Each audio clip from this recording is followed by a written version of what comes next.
thrilled to be here. It's a great honor to really be standing in front of a group of people that have kind of committed to doing life in a different way. I've thought about how we got started today, and the thought occurred to me is are you ready to change the world? And who's going to change the world if business doesn't step up to that challenge? So I think it's an incredibly neat opportunity for me to be in front of this audience, in front of a group of people that have that as a part of their story. At REI, the principles that you just heard spoke to, we really kind of use a different set of terms. We talk about a purpose-driven business. And what I'm going to talk about today is I actually believe it's a competitive advantage. We had a good year last year.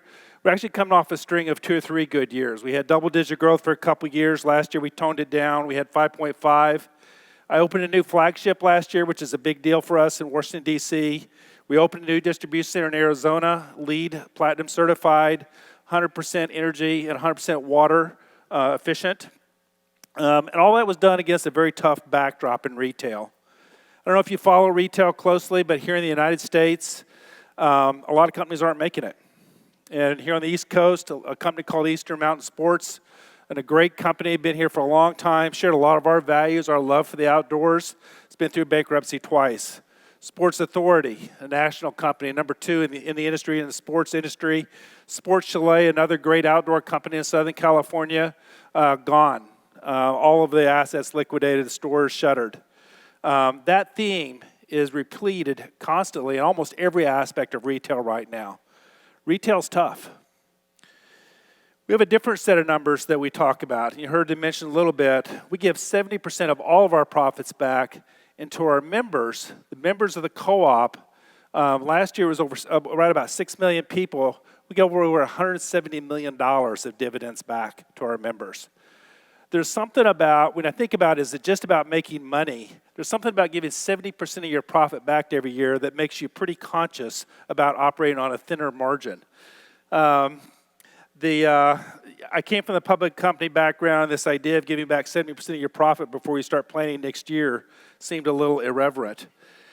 But I am proud to say that that's what we've been doing as a co-op since our founding more than 75 years ago. That's where we started, and that's where we really are today, and that's kind of how we run our business. The $9 million of profits that we give, again, it's an incredible story. This isn't something we've done recently. In the last 30 to 40 years, we've given over $60 million to building trails in the United States. It's a part of our ethos. It's something we're proud of. Last year, we worked with over 300 nonprofits and touched 1,000 trails in the United States. We operated our stores, our distribution center, our headquarters on 100% renewable energy. This last year, we did this little thing called Opt Outside. I'm going to talk about it in a minute. We had 6 million people come online and choose to opt outside and take Black Friday after Thanksgiving out with their families. At REI, we see a purpose-driven business model as smart business. It's a better way to operate. We believe it's a real competitive advantage. I want to talk about strategic alignment, brand relevance, and talent. I think in today's challenging business environment, this really is the future. Strategic alignment. I just described a brick and mortar environment that's tough. I actually believe that the entire macro environment is changing. What it means to be a retailer, what it means to be a brand, what channel you're in, whether it's through brick and mortar or whether you're going through digital. I think the entire brick and mortar experience will be reinvented dramatically over the next 2 to 3 years, and we're seeing that, I think, early days this year. The real estate strategy, what it means to be in business on digital, I think all is changing. Against that backdrop, I think that a lot of times you hear the word Amazon used, but what I really think is driving is this idea of a digital native. In my lifetime, and I hate to say this, but in my lifetime, the PC was invented, the mobile phone was invented, the internet started. I don't know who did it. I know people who claim to have done it, but the internet started, and 10 years ago, an iPhone was developed, all in my lifetime. And now I look at my kids have lived their life really in that digital environment, and they just do life fundamentally differently. Against that macro environment, companies that can't focus won't differentiate. If you can't differentiate, you won't survive in today's business environment. I believe a purpose-driven company provides that focus and gives you the strategic alignment that really touches everything you do at every level in the company. Our best moments come when we focus on a very simple idea, this unifying belief that a life lived outdoors is a life well lived. A life lived outdoors is a life well lived. There's actually a lot of medical research that backs that up, but even more importantly, our experience backs it up. Now, this is important. If we're focused on that, and that's the purpose which drives our strategic alignment, that purpose has to be shared with your customers. In our case, your members. Our 6 million members last year, our 16 million members that have a relationship with REI are passionate about this idea of living a life outside. 2 years ago, we really chose to kind of express our voice for the first time. We did this thing called Opt Outside. How many people in here have heard of what we did on Opt Outside on Black Friday? So quite a few. As a retailer, we chose to close our doors on Black Friday, the day after Thanksgiving, the most profitable day of the year, most important day in retailing, and we made a decision to shut all 150 doors and to put a screen over the front of our website. And we paid our employees, all 12,000 employees, distribution centers, stores, and headquarters, to go outside with their families. We knew that when we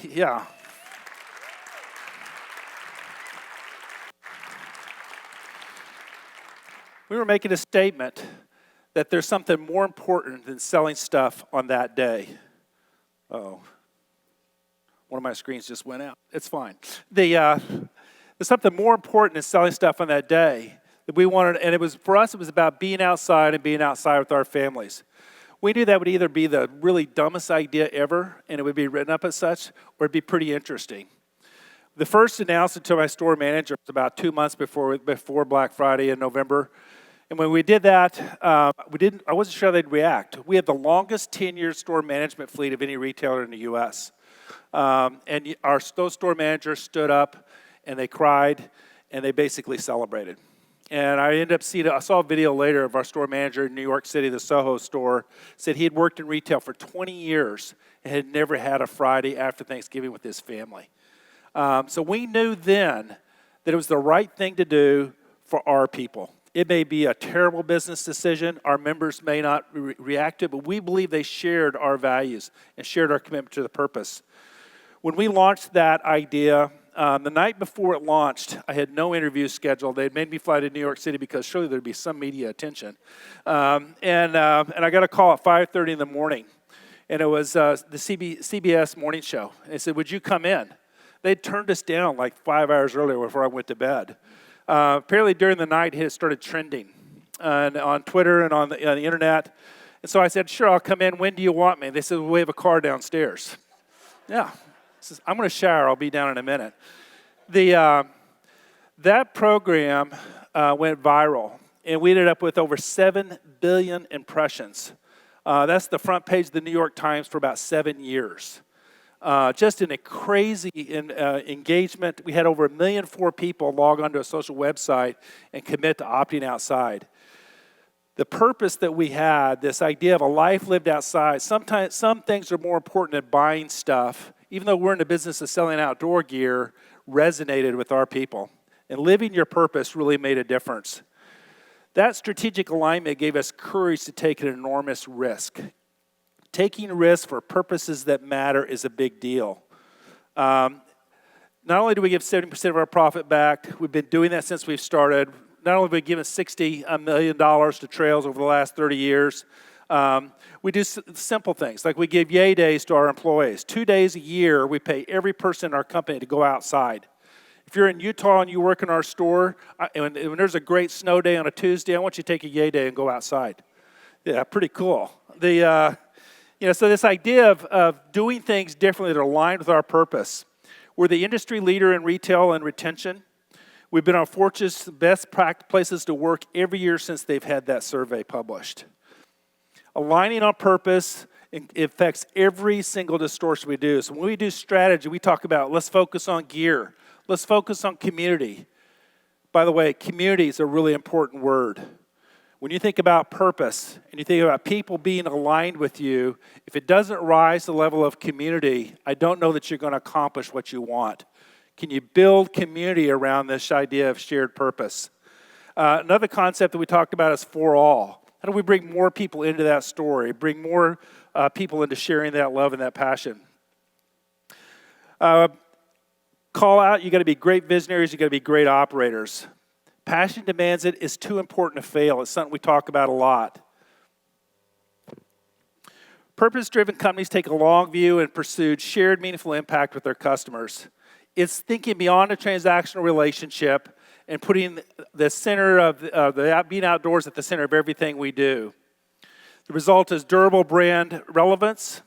We're moving from identifying with, which was the old definition of brand, to being in a relationship with. We want to be in a relationship with our members. That's harder. That's really important. That's what everybody, I believe, in the future should be trying to do when you're leading a purpose-driven company. We measure engagement. For us, we focus on 4 words: inspire, scheme, do, and love. Those mean something very important to us, and we organize our activities around it, we measure it, we talk about it. We have macro trends where we start looking at the outdoors as a solution, we think, for more people moving in town. We think it's critical. There are doctors prescribing time in parks for kids in New York City. It's a big deal. I've just lost my screen again. There we go. We believe in taking these issues head on because at REI they relate directly to our purpose. I want to share with you something that we're doing right now.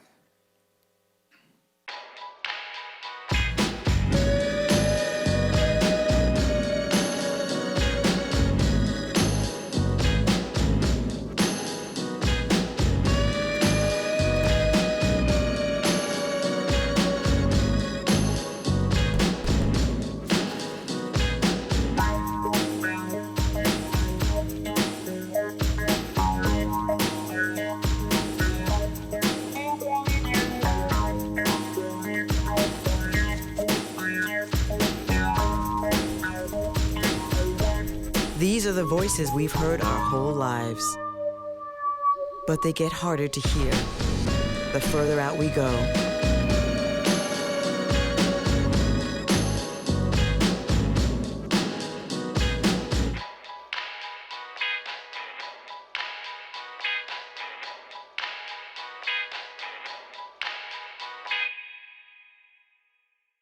We just launched this initiative. We call it Forces of Nature. It's entirely focused on creating more opportunities for women in the outdoors. What I love about this story is that 2 years ago, we funded a group in the outdoors called Canberra that really focuses on women leadership in the outdoor industry. And we had a group in our organization saying, we called it Mary's Trail, because our founder, we had a co-founder leadership. One of our founders was Mary Anderson. By the way, 107 years old, just passed away 2 weeks ago. She was made out of tough, hardy stock. But then we had this thing called Mary's Trail, and they were focusing on how do we get better gear for women? How do we have a better relationship of women store managers? How do we have more women leaders in our technical areas doing bike repairs, backpack fits? So they look at every aspect of the organization and kind of thinking, how do women step up? And they came to me and said, you know what? We think that we need to take a position about women and women's images and the storytelling on the outside because they're just not present. All of the images are men, it's a guy with a square jaw, rough shots, nice stubble and masculine looking, going up and down, like that guy doing yoga a minute ago. Nice abs, just like me. But what we did a little survey. We discovered half the women between 18 and 35 don't think they're taken seriously in the outdoors. Imaging and storytelling is important. So we actually partnered with Outside Magazine. We did a takeover their issue. There's an issue out right now in the stands that's focused strictly on women. It's the first time it's ever happened. All of our media, all of our images for the entire year are going to be women. All of our stories are going to be about women. All the stories we have written are written by women. This idea of strategic alignment and taking risk, what's our passion? This idea of outside and outside for all. This was an issue that we felt like from our values we should step up to. Force of its nature is at its core is about brand relevance. It's about creating a relationship with our customers, understand what they need, And it's just at the spirit of what we do. And our team that did this inside, they were all women. They did this. This was a video. This was a program we did entirely internally. And they are incredibly proud of what they've done. And we've just been amazed. I would encourage you to go onto Facebook and take a look at this. There are thousands. There's been about, I think, it's probably up to 2 million views now, but there's been thousands upon thousands of stories of amazing women living lives outside. It's just incredibly inspiring. I want to talk a little bit about talent. When we try to recruit people at REI, our purpose is front and center. We talk about helping people live their lives to the fullest. We want to be a catalyst for their passions. We want to shape the entire way that communities of big urban areas to rural America do life and how they connect with the outdoors. You don't compete without phenomenal talent. Passion allows you to bring people to the table that love what you love, care what you care about. For me, I can attract the best creative talent in the industry because they love to tell these stories because it's at the heart of who they are. One of the amazing things I love about this is when I go to a store, that CEO to a store associate disappears. That distinction disappears. We actually call our store associates inspired guides. And you know what? They love the outdoors as much as I do. We'll go ride a bike. We'll sit around a campfire. 3 weeks ago, I was in Joshua Tree on a 3-night camp out with 200 sales associates, inspired guides, making an hourly wage. And we were there looking at great climbing gear. We were looking at camping gear. We were eating dinner around a fire together for 3 nights, talking about what it meant to live a life outside. That's what we do at REI. 2 years ago, we had 800,000 applications for 12,000 positions. The week after we did Opt Outside campaign, we saw our applications double. Passion, community, do you connect, talent? It's more than money. When we aspire to literally change the world when we walk through our doors in the morning, hopefully after they've showered, we have a lot of bike riders. So it's really special. The outdoors, and I have to be honest, speaks to my soul. We believe that life is richer, deeper, and more connected when you live a life outside. I've got something that I think is real important. When you start talking about purpose, you start talking about how do you really take that purpose and push it to the organization in a powerful way. And it's going to be this idea of storytelling. And I think this is something I would encourage you all to think about. What's your one core story? By the way, I got this from an English teacher, and talked about writing stories. And we started using it in our business. What's that one question that you want to answer? To whom are you telling your story? What do you want them to feel or experience? Experience is a really important word. Experience is the word of where retail is going in the future. What do I want them to feel or experience? Why are you the one to tell the story? I think all of these things start really putting depth into the idea of what does it mean to be a purpose-led organization? What does it mean to be an organization that's really that productive contributor to society? These are things, the questions and their aspects of our business and a life lived outside that we spend a lot of time focusing on, both internally and in our storytelling externally. I'm a big reader, love the idea of exploring new ideas, and reading is one of the ways that I do that. And I read something recently that was kind of shocking to me. It was really a book about time. It said, we're all given our life for something. You're using your time up. What are you dying for? And I hadn't ever put it in that kind of perspective before. But we're all using our time. We're giving our time to the businesses, to leading businesses, to driving business. We give a part of who we are. What's worth dying for? So that's when I think about a purpose-led organization, I really believe that touching people's lives that you work with, people's lives that you're doing life with in a community, and for us, that's the members of the co-op, people that love a life lived outside, is the highest order, and it's incredibly inspiring. And I invite you to do the same and join me in changing the world. Thank you.